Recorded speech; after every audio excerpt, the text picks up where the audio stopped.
प्रिय विद्यार्थियों, इस वीडियो में हम कक्षा 8वीं की हिंदी की पुस्तक वसंत के पाठ 4 दीवानों की हस्ती कविता को पढ़ेंगे और इसके प्रश्न उत्तरों को समझेंगे भी और पढ़ेंगे भी।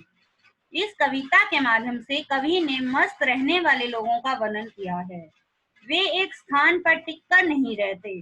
ऐसे लोग जहां भी जाते हैं चारों तरफ खुशियां फैलाते जाते हैं। जब वे उस स्थान को छोड़कर जाने लगते हैं तब कुछ लोगों की आंखों में आंसू आ जाते हैं। वे लोगों से सुख दुख की बातें करते हुए फिर आगे अपने नए सफर पर चल पड़ते हैं। ऐसे लोग इतने प्रेम के स्वामी होते हुए भी सफल सांसारिक व्यक्ति न बन पाए। यह असफलता उनके हृदय में शूल की भांति चुभती है। वे इसके लिए किसी को दोषी नहीं मानते, क्योंकि वैराग्य का रास्ता उन्होंने अपने लिए स्वयं चुना था और वे स्वयं इस बंधन में बंधे थे और स्वयं ही उन्होंने इस बंधन को तोड़ दिया है। अब हम इस पाठ के प्रश्न उत्तरों को करेंगे। पहला प्रश्न है कि कवि ने अपने आने को उल्लास और जाने को आंसू बनकर बह जाना क्यों कहा है। उत्तर 1, कवि ने अपने आने को उल्लास इसलिए कहा है क्योंकि जब वह कहीं जाता है तो चारों तरफ खुशियां छा जाती हैं।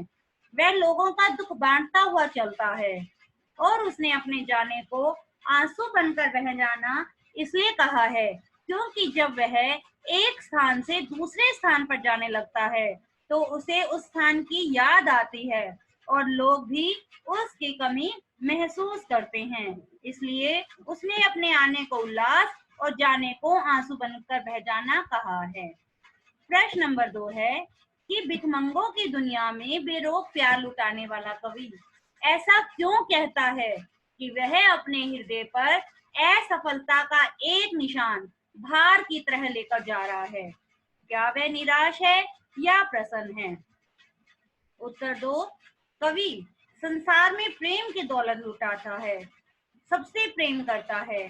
इतने प्रेम का स्वामी होते हुए भी वह अपने आप को असफल कहता है क्योंकि वह कभी भी सांसारिक व्यक्ति नहीं बन पाया। यही असफलता उसे चुभती है।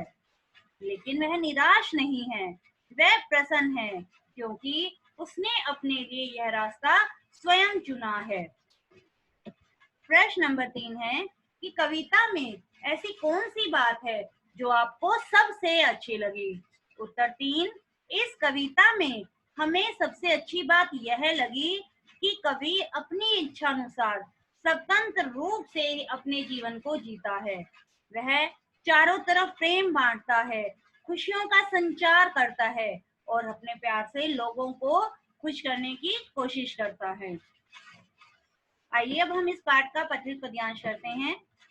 हम भिखमंगों की दुनिया में स्वच्छंद लुटाकर प्यार चले, हम एक निशानी सी उर पर ले असफलता का भार चले। अब अपना और पराया क्या, आबाद नहीं रुकने वाले, हम स्वयं बंधे थे और स्वयं अपने बंधन तोड़ चले।